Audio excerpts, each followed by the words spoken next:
a carteira de identidade de um sociólogo, de um antropólogo. Mas a carteira de identidade dista um pouco apenas do registro civil de alguém, porque ele é realmente muito, mas transcende imensamente a qualquer tipo de identidade, porque ele é quase uma legenda da inteligência do Brasil. É o nosso dialogador de hoje, um sociólogo, antropólogo, professor da Universidade Federal do Ceará e da Universidade Estadual do Ceará, historiador, Eduardo de Atair Bezerra de Menezes. É ele que está aqui. Um beijo, um abraço, tão bom tê-lo aqui, de Atair Bezerra de Menezes. Hein? Vamos lá. Olha, ele me trouxe a carteira, vou começar com a carteira, mas ele me trouxe livros, claro. Me trouxe livros, me trouxe uma brincadeira aqui, bem artesanal, um teco-teco,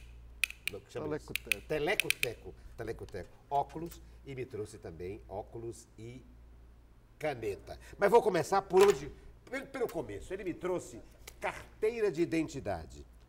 E a propósito de quê? O que isso enseja? O professor de Atair Bezerra de Menezes a falar. A sua própria carteira de identidade. Olha, isso aí faz parte do sistema repressivo da sociedade, né? Como inventaram nas ciências humanas algo absolutamente sem significação, que é essa história de identidade. Identidade cultural, está todo mundo atrás disso, identidade música, não sei o quê. Isso é uma noção de sentido nazista. A busca da identidade é o medo do diferente. É o medo das alofobias, são as alofobias, o medo do que é diferente. E por que tem que ser idêntico? E você ser idêntico a si mesmo, que é um absurdo, você muda o tempo todo. A identidade é... A identidade é deixar você preso num determinado esquema. Quem é que tem interesse na identidade? A polícia, a justiça criminal e a Receita Federal. A burocracia. Para lhe segurar e encontrar. Essa é recente, porque eu tinha uma muito velha e eu fui viajar com a Zaire e com mais umas pessoas amigas para encontrar uma amiga da primeira turma de mestrado em Sociologia, que foi me orientando, uma argentina. E aí, quando eu fui tirar o meu passaporte, o cara da Receita Federal disse: tira uma carteira mais nova, que essa daí não parece mais com você, não. Eu disse: ótimo, porque eu mudei. Ele disse: não, mas tira uma mais nova que podem rejeitar lá, né, no aeroporto. Aí eu fui à polícia tirar isso. E é sintomático que você tira isso na polícia, né? Existe, então, nós podemos aqui ampliar, digamos, o conceito da carteira, do objeto burocrático de controle do Estado em relação ao cidadão, que é a carteira de identidade, o RG, o Registro Geral, para uma ideia maior de identidade cultural que é tão cara a um antropólogo, não? Não é caro, não. Isso é uma noção que entrou recentemente, é uma noção estúpida. Não, eu digo, é cara para se discutir, né? Porque uma cultura muda o tempo todo. Sim. Um indivíduo muda o tempo todo. Ninguém é igual a si mesmo. É como dizia Heráclito já, há alguns séculos antes de Cristo, né? Sim, você não pode... Você não toma banho duas vezes no mesmo rio. Porque as águas já não são mais as mesmas, nem você. Nem quem está tomando banho, nem quem está... nem o rio. A água em si. Tudo flui permanentemente. Tem uma frase do Borges que é muito bonita. Mudaria tudo, menos a mim, a minha pessoa? Isso é um absurdo. Mas há algum nível de permanência? Algum nível de preservação, digamos, no sentido mais... O grande conceito é a memória. É a memória. A memória coletiva e a memória individual. Se isso falhar, você não tem mais identidade de nada. Veja em Alzheimer. Sim. Outro dia eu estava assistindo uma conferência aquele infectologista que aparece muito na televisão, como é o nome dele? É o Drauzio? Drauzio Varela. Ele dizia assim: quando o indivíduo perde a memória, se eu botar uma xícara de café com açucareiro, ele não sabe mais nada do que aquilo, nem o que ele tem que fazer, de botar uma colherinha e mexer. Quer dizer, um ato mais simples. Se a memória acabar, acabou o sujeito. Mas essa memória também social, essa ideia de pertencimento, de estar numa determinada comunidade, mesmo que seja dinâmica, mude, os pactos mudem, é preciso ter algum tipo de permanência, de laço, de lastro? Não, isso faz parte de uma metafísica essencialista, não dialética, não histórica. Dá para perceber? Quer dizer, na verdade, o que é que uma cultura e uma memória coletiva faz? Configura um determinado momento, uma determinada época. Mas esse horizonte é permanentemente por um determinado transformado. Tempo. Uma mentalidade, uma temporalidade. Uma temporalidade e uma configuração da singularidade daquele povo. Mas o Brasil de hoje é o mesmo Brasil quando eu tinha 7 anos de idade, na época da Segunda Guerra Mundial, morando aqui numa cidade que está inteiramente diferente do que era no meu tempo. Na minha infância, na minha pré-adolescência, a gente percorria Fortaleza inteira a pé. Porque ela ficava entre o outeiro, o bonde só ia até ali, onde era o São João, mudava as costas do banco, tirava a lanceta do coisa e lá vinha o bombe de volta, que ele tinha 2 frentes, né? Ele não dava curva. E ele ia, o mais longo, pegava a Bezerra de Menezes e ia até Santa Isabel. E ali mesmo, naquela época, era só sítios. Ou seja, podemos dizer a resposta, responder ao nosso Machado de Assis quando pergunta, mudou o Natal, mudei eu, dizer, mudou ambos, ou mudaram ambos. Ambos mudaram. Exatamente. Ambos mudaram, o Natal e você. O Machado, na genialidade dele, percebeu. O Machado, presidente da academia, o escritor mais querido, mais respeitado do país, era o mesmo moleque do Morro do Livramento. Não era mais. Não era mais. Mesmo o Machado adolescente, que trabalhou na gráfica da imprensa nacional, que naquele tempo era a imprensa imperial, né? Era um garoto feio, magro, que não tinha nada a ver com aquele Machado circunspecto da idade madura. Inteiramente diferente. E o Machado burocrata também não é o Machado. Esse menino tinha aprendido francês com uma francesa, dona de uma padaria perto da casa dele, que ficou querendo bem a ele e ensinou.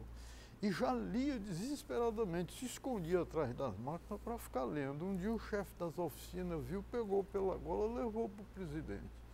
Eu não quero mais esse moleque aqui não, porque ele não trabalha. Ele passa tempo escondido lendo livro. Deixa ele aqui, que eu vou falar com ele. Era o Manuel Antônio de Almeida. Sim, autor do Memórias do Sargento Melício. Se encantou com ele, é hora de conversa, você não vai mais voltar para as oficinas, não. Você vai trabalhar na imprensa. O Quintino Bocaiúva está abrindo um jornal para a gente fazer a campanha republicana, você vai trabalhar aí. E aí projetou o Machado. E ele foi cronista, inclusive, político, né? Sim, ele cobriu o Senado durante não sei quantos anos. Não sei quantos anos. Com crônicas deliciosas, né? De uma argúcia. Uma obra literária, quer dizer, e foi mudando. E vai mudando. E fez isso a vida toda. Depois da proclamação da República, um dia, logo no começo, os republicanos quebrando os jornais do Império e aquelas confusões todas, entraram no gabinete do Machado, que ele trabalhava na diretoria de obras públicas, se eu não me engano. Ele era um dos diretores lá, fazia o trabalho dele de burocrata. Eles invadiram lá e disseram, que barulho é esse? A gente veio tirar esse retrato do imperador daí. Que história é essa? Só sai daqui com outro decreto. Entrou com um decreto, pode ir embora. Eu estou para fora com a burocracia. Puxa por lá. Só sai daqui com outro decreto. Você me falou, então, nós estamos falando aqui de podemos falar, então, de identidades de Jataí? No plural? Eu sou radicalmente contra a ideia de identidade cultural. Eu digo, mas que nós vamos ter identidades... Porque a nossa realidade é processual. Sim, mas nesse processo há momentos de cristalização de determinadas identidades entre o indivíduo e o social? Sim, porque a repressão, a Receita, a polícia, Os sistemas de controle o jurídico, pedem. Né? A justiça criminal precisa saber onde é que você está e se você é você mesmo. Sim.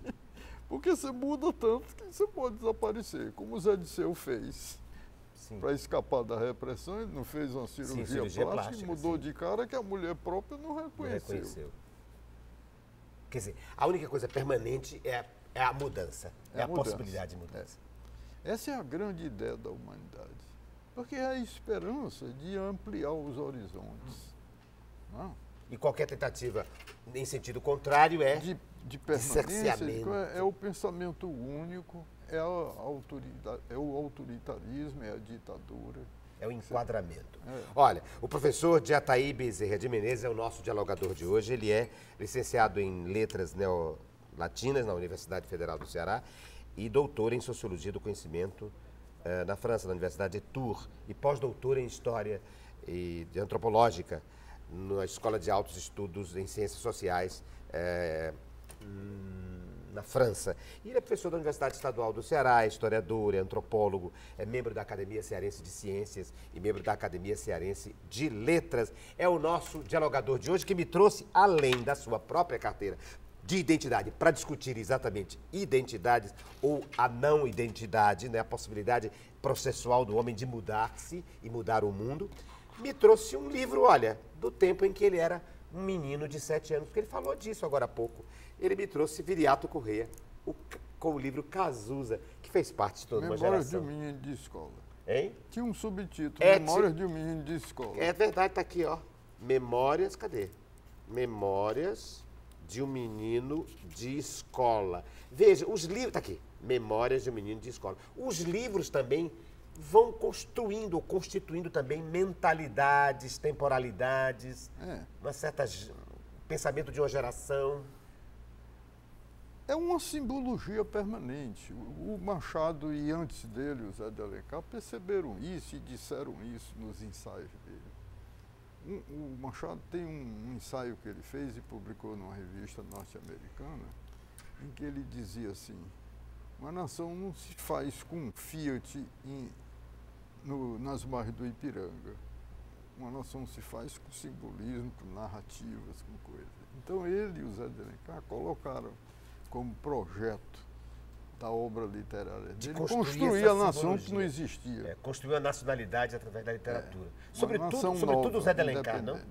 Que fez um mapeamento, que fez uma cartografia a profunda do Brasil. admiração do Machado pelo Alencar.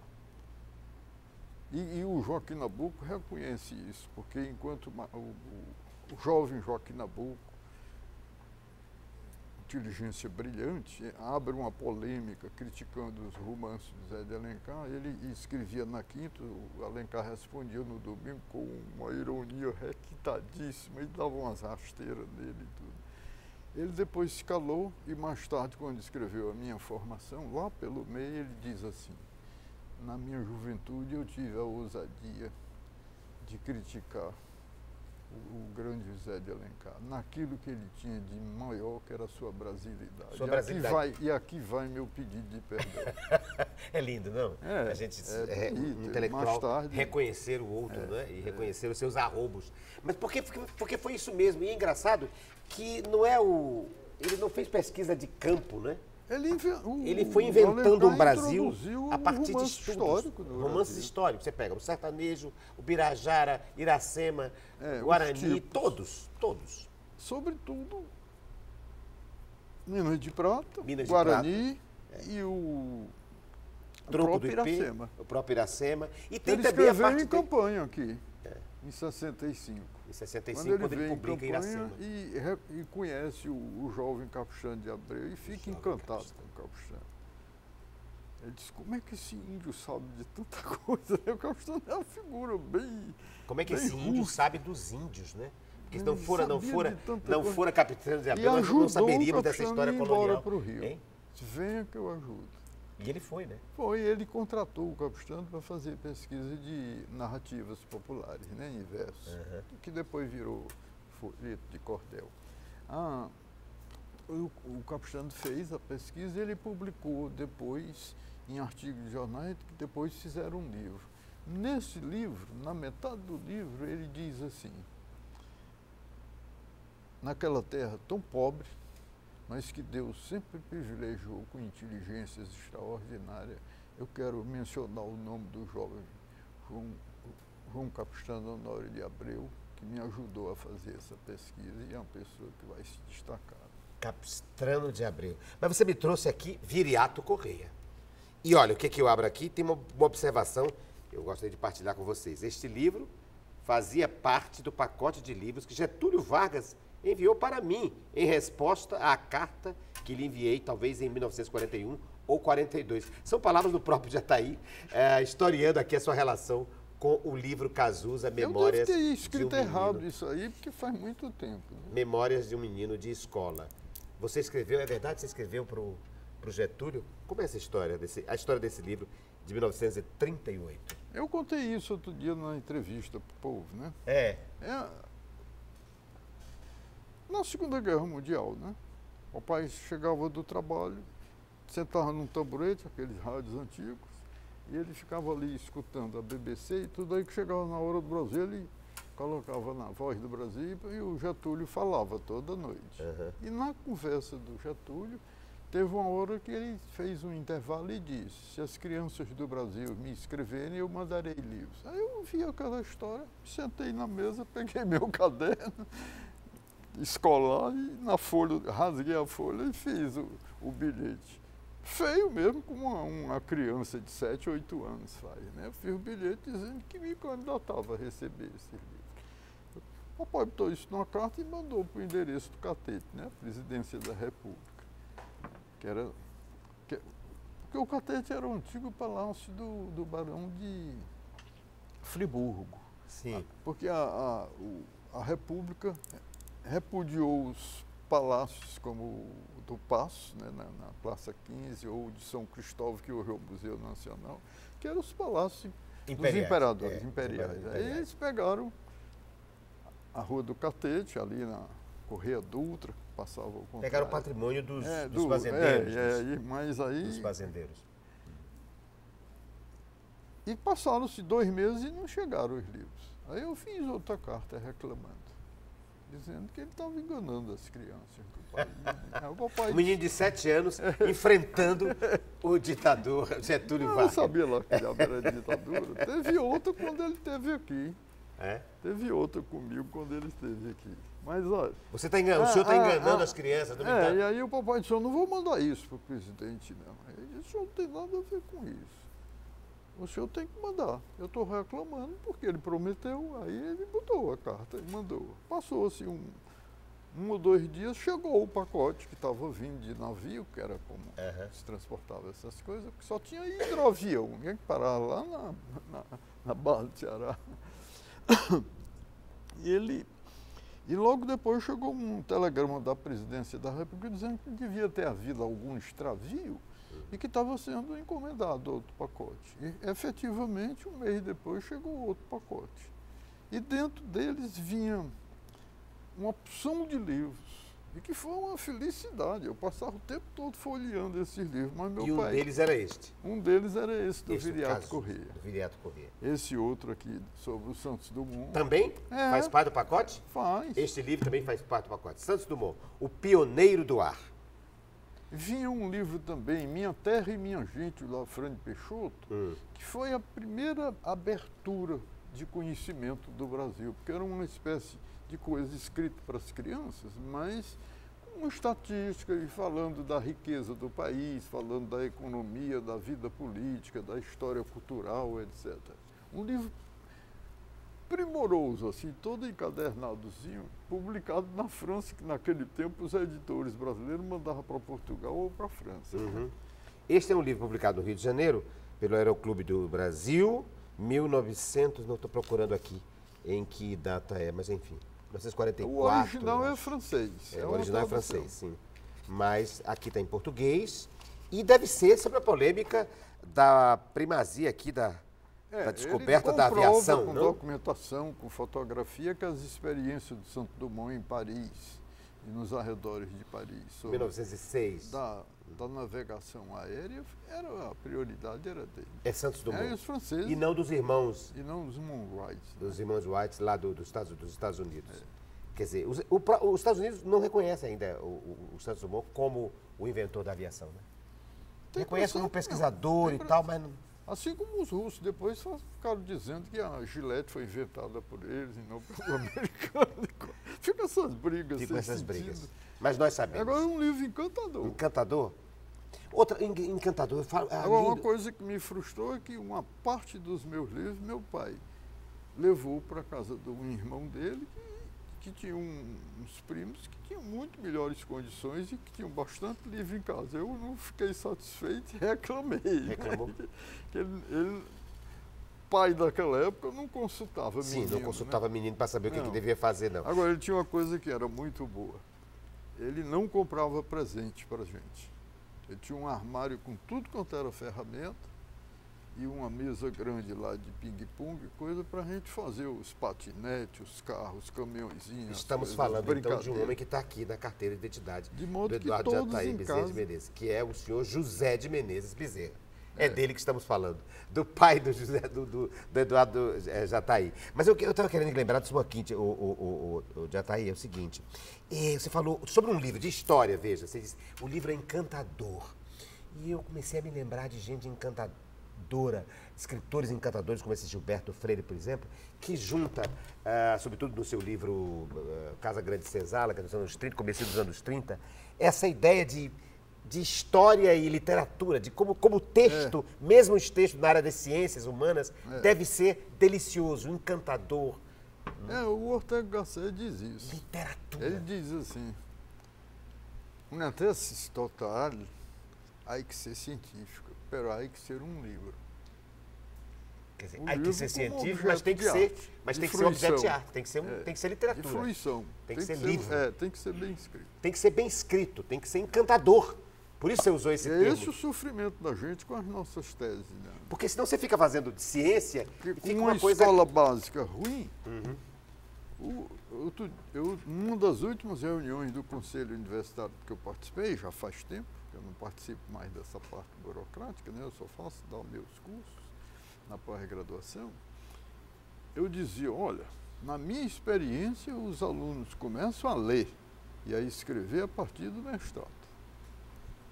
Até lá eles não tem livro, não compram livro, é aí que eles começam a ter um projeto e começam a estudar e a fazer cursos de línguas estrangeiras. E aí eles são solicitados, é solicitada a escrita, não? De gente que não tem ainda... E às vezes a gente tem que corrigir excessivamente. Eu tenho um caso assim que ficou histórico para mim, de um aluno do Rio, que veio fazer o mestrado aqui, inteligente e tudo, mas escrevia mal demais. E ele resolveu estudar a religiosidade de Canidé. E me entregava os capítulos. Eu começava às vezes às 7 horas, eu me recebia na sexta-feira, ficava o sábado inteiro. Meu filho, que era estudante da escola técnica, chegava lá, papai, você ainda está aí com aquele texto de manhã? Eu disse, de noite. Aí eu mostra, olha aqui. Aí ele olhava e disse, aí o meu filho, que é estudante de secundário, né, na escola técnica, ele disse assim, isso é redação de um estudante de mestrado, papai. Eu disse, não tem uma linha correta. Não tem uma página correta. Ele recebeu um convite de um professor associado alemão que estava trabalhando conosco para ganhar uma bolsa para ir estudar em Oldenburg, na Alemanha. E aí ele veio com a dissertação toda mal escrita, ruim, querendo defender imediatamente, senão perdia a bolsa para a Alemanha. Aí eu me sentei e disse, fulano, eu não vou dizer o nome dele. Você não pode defender essa tese, que isso vai lhe prejudicar no futuro. Você vai ter vergonha disso aqui e eu vou ser envolvido nisso. Sim, como orientador. Como orientador, não tenho dúvida. Aí ele ficou insistindo, eu disse, comigo você não defende essa dissertação. E aí ele ficou dizendo umas agressões e disse, olha, você aprendeu português no peito da mãe. fez todo o jardim da infância, alfabetização, escola primária, escola secundária, a graduação, e está agora no mestrado, e escreve ruim desse jeito, a sua ignorância é amazônica. Você imagina você pensar que vai escrever em alemão. É uma língua radicalmente diferente. Você escreve tão ruim em português, que é a sua língua, né, pátria, mátria. Então deixa de ingenuidade de subdesenvolvido colonizado, que a Europa é massacrante para você. Você vai sofrer horrores. Aí ficou com raiva, bateu a porta e nunca mais falou comigo. Eu acho que hoje já podemos... Deixa eu só terminar essa história que é engraçada. Ele passou por uma outra professora, a professora telefonou para você se chateia, eu disse, não, mas você vai ter que corrigir toda, né?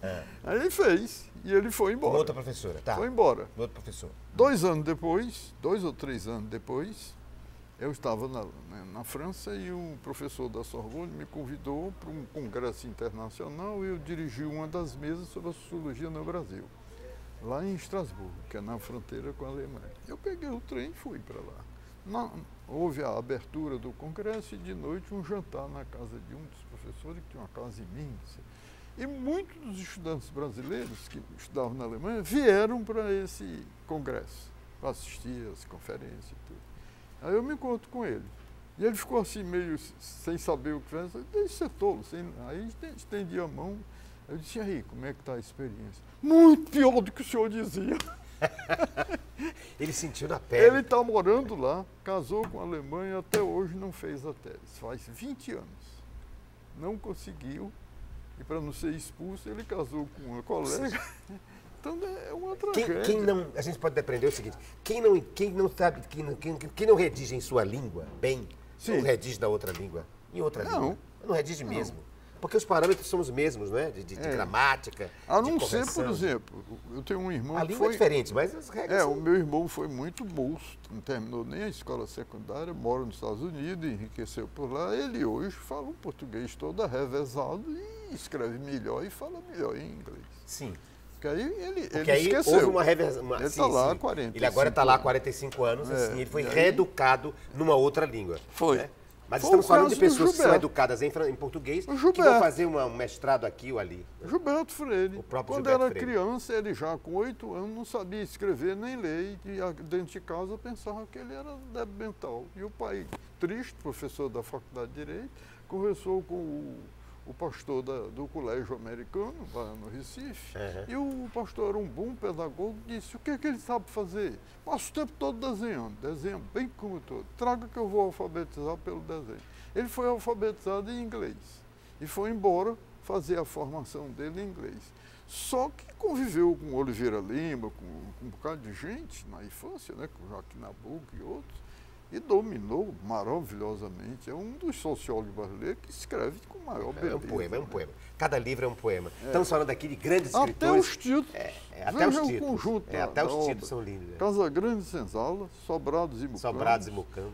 Ordem e Progresso, já sobre a República. E o último que ele nunca terminou, Covas Rasas e Jazigos. Covas Rasas e Jazigos. Os jazigos dos ricos e as covas rasas dos pobres. E tem um livro lindo. Essa oposição da dialética brasileira. Covas Rasas e Jazigos. É sempre assim, né? Casa Grande e Senzala. Ele tem um texto lindo sobre o imperador Dom Pedro II, sobre a infância do imperador, né? A não infância do imperador, né? O imperador Dom Pedro I, Dom Pedro II... Deram o golpe e botaram o pobre da criança. Botaram a criança para ser imperador. Ele não teve que ter direito à infância. A gente está conversando hoje com o nosso dialogador de hoje, que é o professor Eduardo de Ataí Bezerra de Menezes, falando de escritores também, de cientistas da maior competência, como Gilberto Freire, e o nosso Câmara Cascudo, hein? Lembrei aqui do Câmara Cascudo. Mas a propósito de tudo isso, vamos continuar muito amigo dele. No próximo... Cascudo. O Cascudo, tão lindo, com livros extraordinários e que escreve com essa delícia. Ciência, mas ciência com sabor de literatura, que é uma característica, digamos, desses novos cientistas, né? Espero que seja a característica dos que estão sendo formados pela Universidade Federal do Ceará. No próximo segmento, nós vamos continuar conversando com o professor Eduardo de Ataí Bezerra de Menezes, que me trouxe, não mais livros, agora ele me trouxe caneta e um teleco-teco. Daqui a pouco.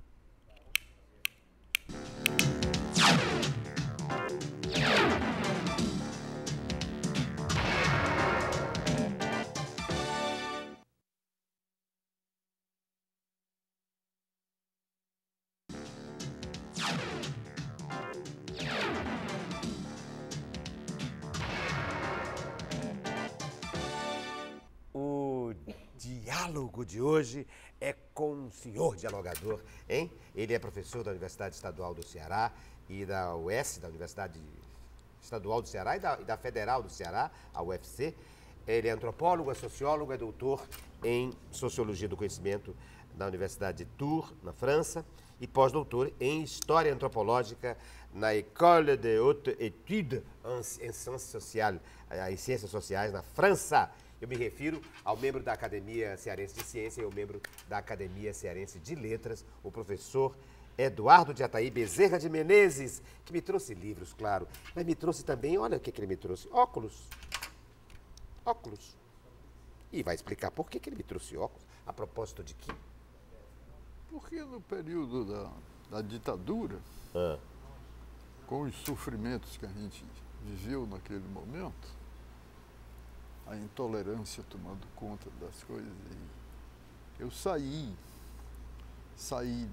da universidade por dedo duragem, como professor. Informantes, a universidade estava cheia de informantes.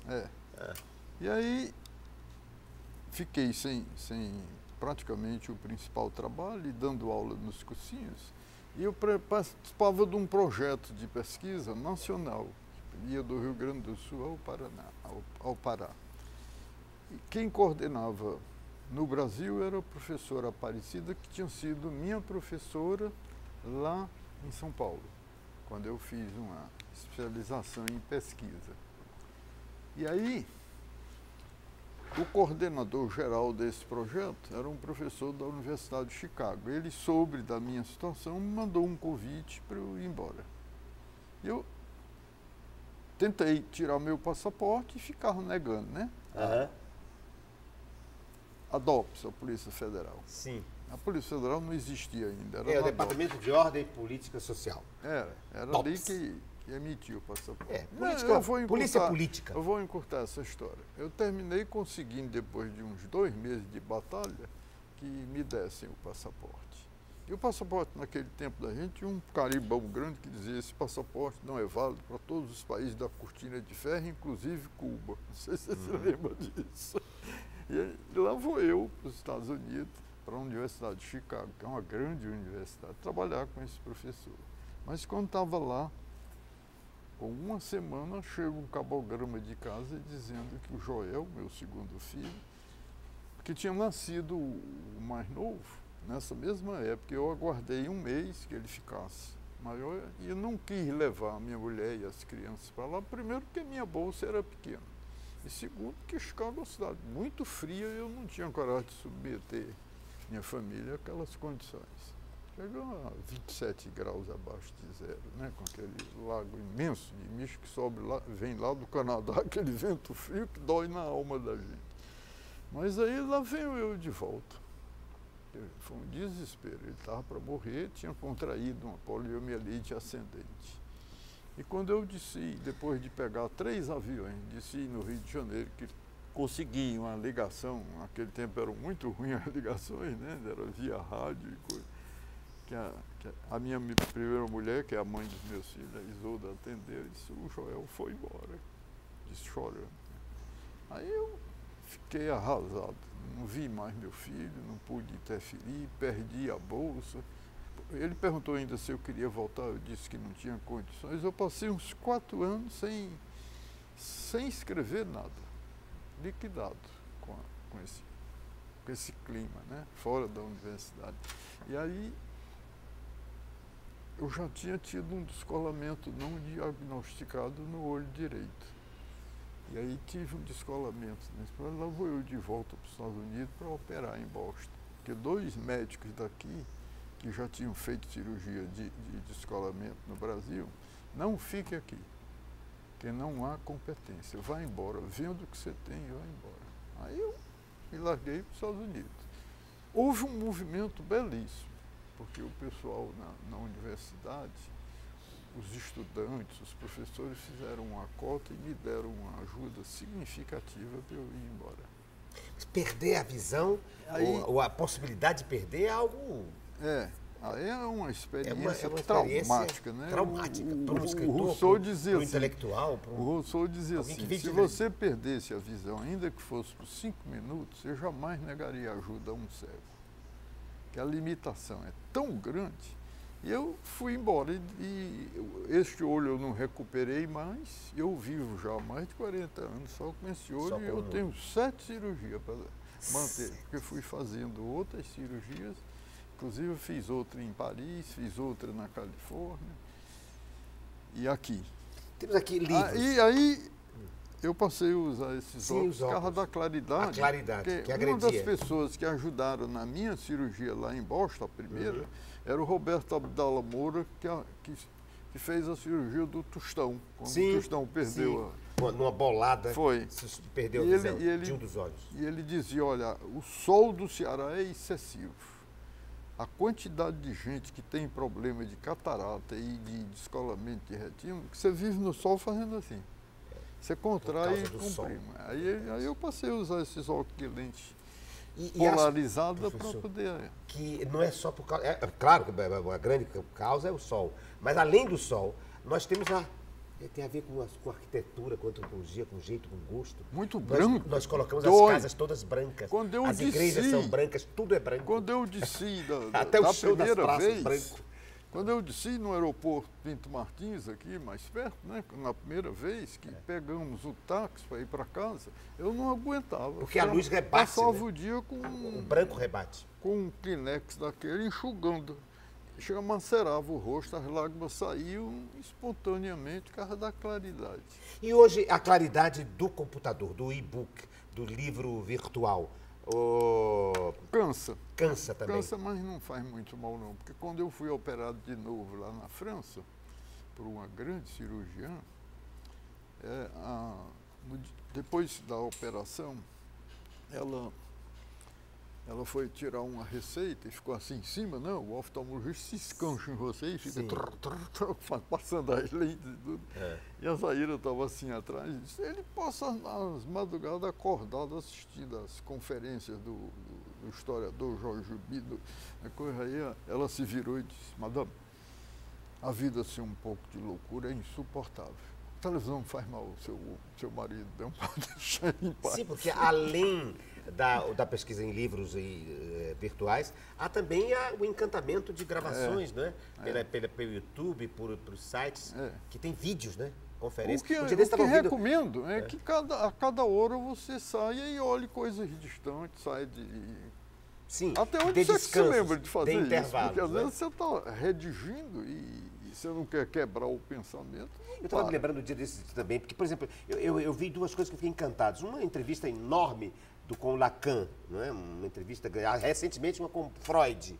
Outra, os cursos do Lacan também na universidade. Os cursos do Foucault.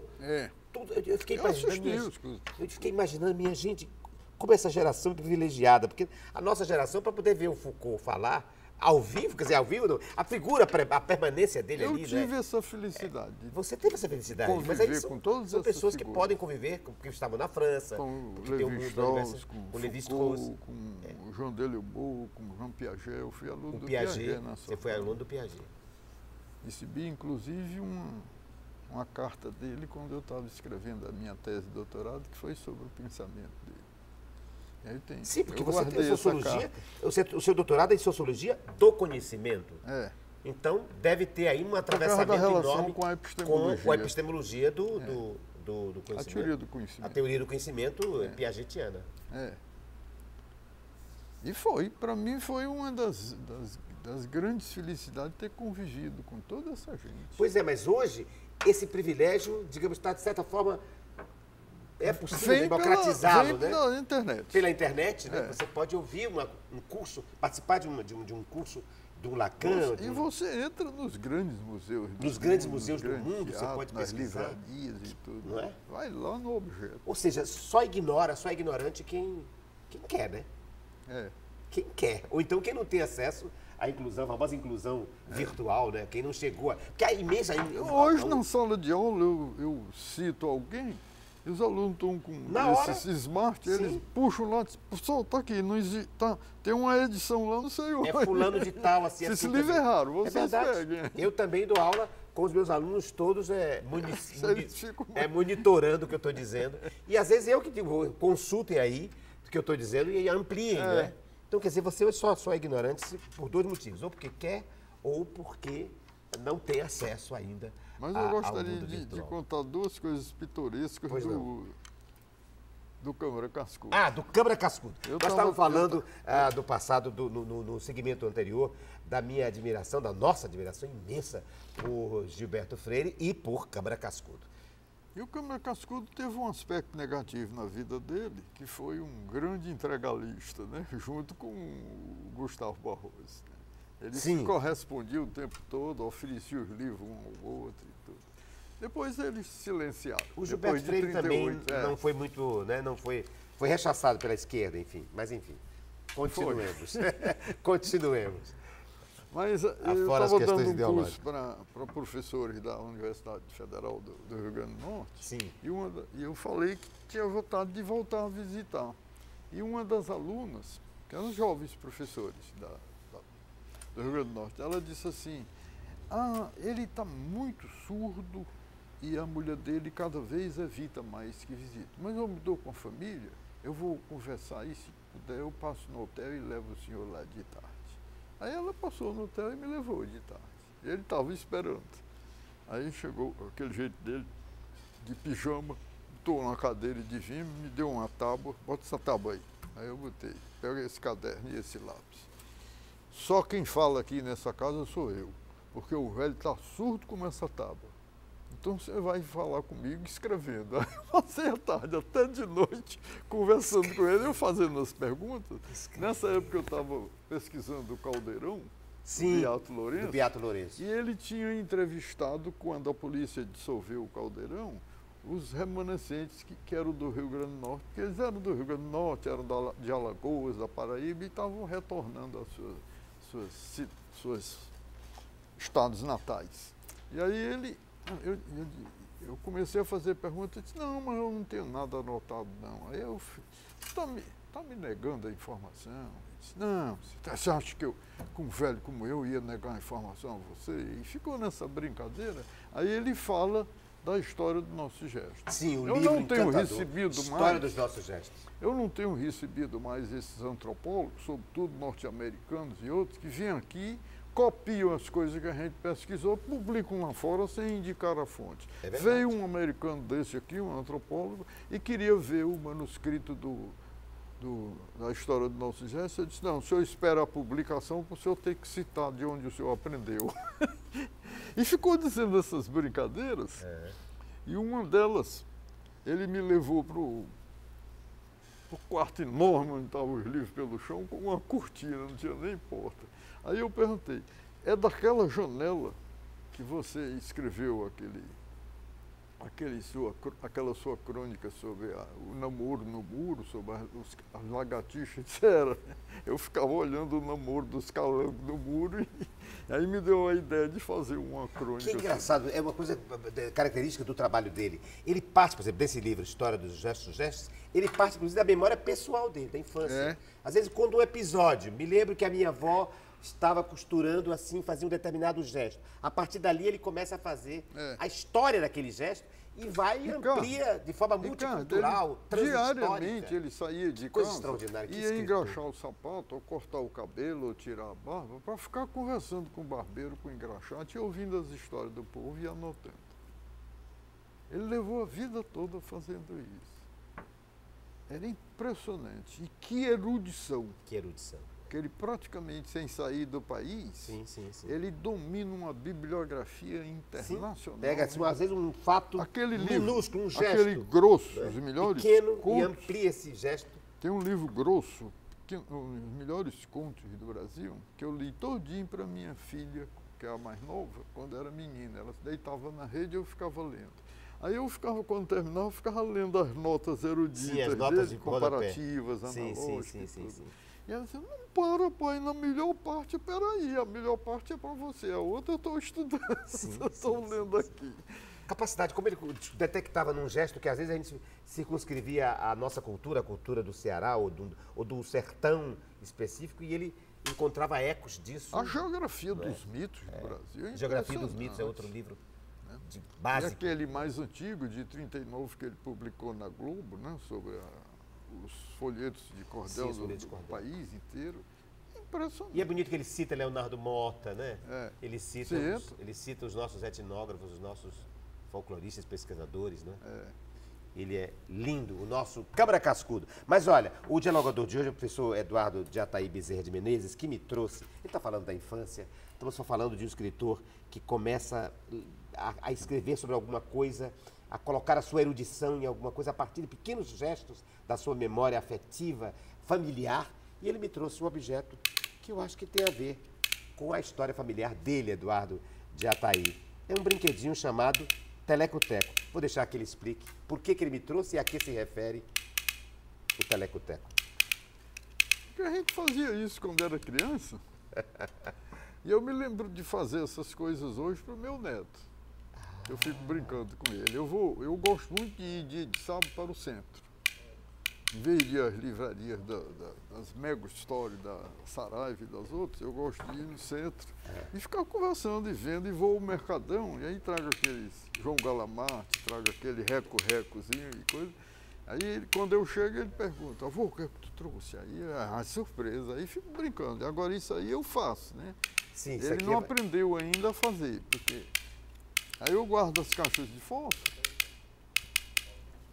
Você sabe como é, né? Não, sei não. Você eu não tive aperta um pouco para poder rodar o palito, né? Sim. E primeiro você amarra duas voltas do cordão, e entre as duas voltas você faz até que com a pressão vira uma espécie de mola. Sim.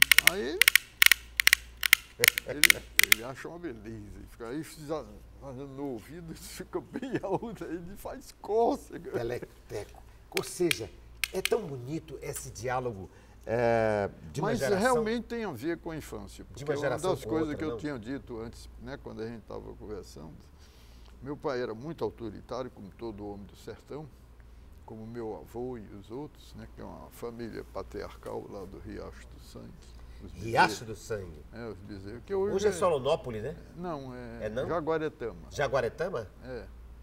Jaguaretama é aquela cidade que foi inundada? Não, aquela é Jaguaribara. Jaguaribara. Jaguaretama Fizeram outra. Jaguaribara. Fizeram outra Jaguaribara. Alto poder então é o pegar. Riacho do Sangue.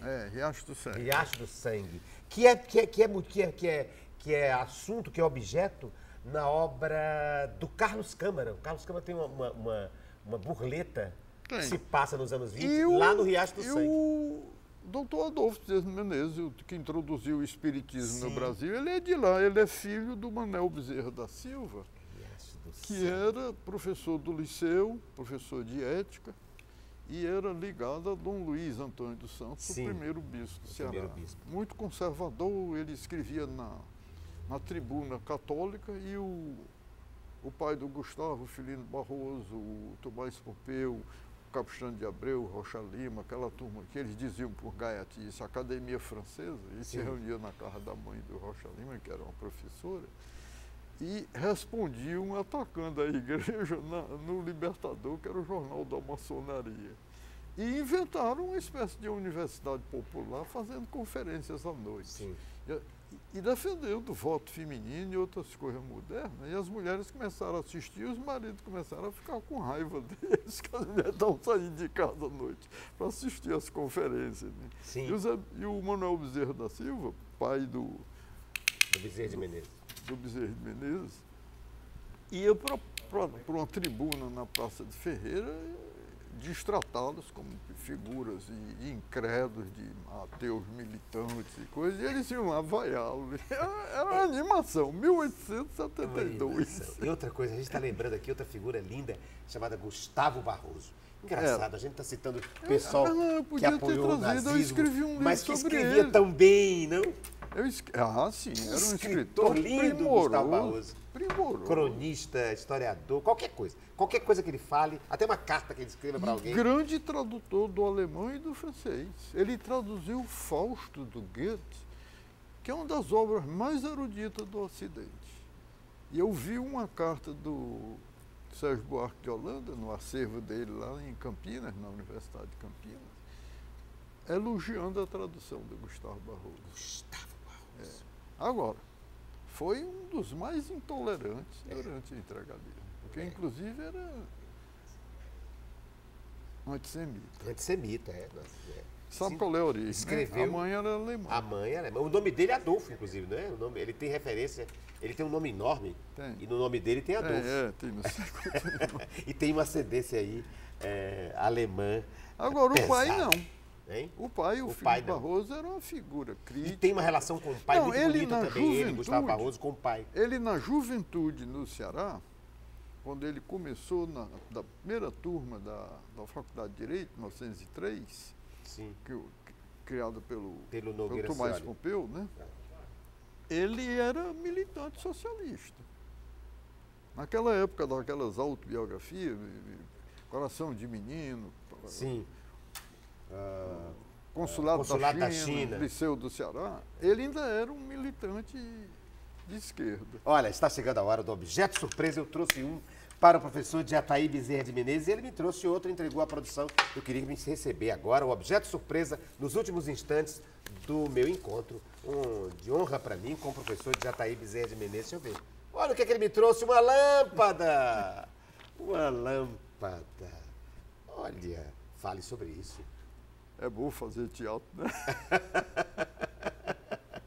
Hein? É bom fazer teatro. É bom né? fazer teatro, né? O Vargas Llosa, quando escreveu a Guerra do Fim do Mundo, era um script para um filme com o Rui Guerra, né? E o Rui Guerra não conseguiu o financiamento, desistiu do filme, ele pegou o script e fez o livro. A Guerra do Fim do Mundo. E quando o livro foi lançado em Buenos Aires, a edição em espanhol, né? A Guerra del Fim do Mundo. E ele foi, um grupo de jornalistas entrevistando, e um dos jornalistas disse assim, se o senhor ia fazer um romance, uma ficção, por que diabo é que o senhor passou tantos anos pesquisando os jornais brasileiros no Congresso americano, viajou por aqui, foi com Calazans até o Canudos e pesquisou e entrevistou. José Calazans está citando outra figura linda, lá da Bahia. Da Bahia, pois é. Aí ele foi e disse, se o senhor ia fazer uma ficção, por que é que fez tanta pesquisa? Para poder mentir com mais segurança. Para poder mentir com mais Esse é o papel do ficcionista. Mas o que a propósito isso aqui tem a ver com a lâmpada? Em que sentido isso tem a ver com a... O simbolismo é da iluminação, a luz. Da iluminação, né? a luz. A ideia, né? É um símbolo da ideia. É preciso ter luz, então, para poder fazer sombra, não é? É preciso ter luz. No sentido de que é preciso pesquisar a história para poder mentir melhor. Para mentir com segurança. Olha o que eu lhe trouxe, professor Jataí Bezerra de Menezes. O Floro Bartolomeu, Sim. na peça do Dias Gomes sobre o Caldeirão, Sim, ele tem que uma peça. A Revolução dos Beatos. A Revolução dos Beatos. Ele tem uma frase em epígrafe que ele cita do Floro Bartolomeu, que era o braço político do Padre Cícero, né? Ele diz assim, não existe a verdade, existem versões. Não existe verdade, existem versões. Pois olha aqui o que eu lhe trouxe. É uma brincadeirinha, é fazer teatro. Vamos fazer teatro. Mais teatro. Não, veja o que tem dentro. É um objeto surpresa que eu lhe trouxe. Vamos abrir. Sim. Abrir, olha aí. Aqui não é teatro, Eu agora é pensei que era verdade o mesmo. mesmo. Não tem nada de teatro, é verdade mesmo. Você nem sabia. Olha aí, eu lhe trouxe isso aqui. É digamos, um líquido com homeopatia. digamos que seja. Mas eu quis fazer enfim, uma provocação. Se tivesse que líquido seria esse? O elixir da eterna juventude, o elixir do conhecimento, o elixir da anestesia permanente. O que seria? Como professor de Jataí, o que ele diria que tem aqui? Que objeto deveria estar aqui, ter aqui, e se o senhor usaria? O frasco da utopia. O frasco da utopia? É. Vamos pingar utopia, é isso? Porque é ampliar o horizonte dos possíveis, né? O mito da cidade ideal. O mito do não lugar, que teria um lugar finalmente. O utopos. Em 1928... Que lindo. poeta paraibano popular escreveu uma utopia, de versos populares, como seria o Brasil, o Napoleão presidente da República.